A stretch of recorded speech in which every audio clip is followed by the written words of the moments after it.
सत्यानन्दचिदात्मने सर्वान्तरात्मने श्रीमद् वेङ्कटेशाय मङ्गलम्।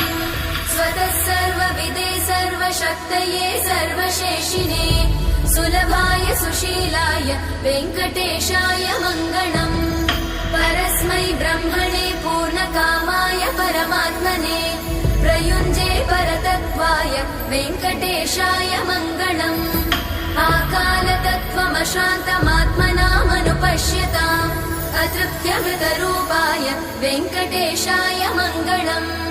प्रायस्वचरणौ पुंसां शरण्यत्वेन पाणिना कृपया दिशते श्रीमद् वेङ्कटेशाय मङ्गलम्।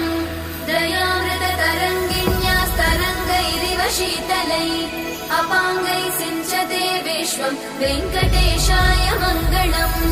स्रग्भूषां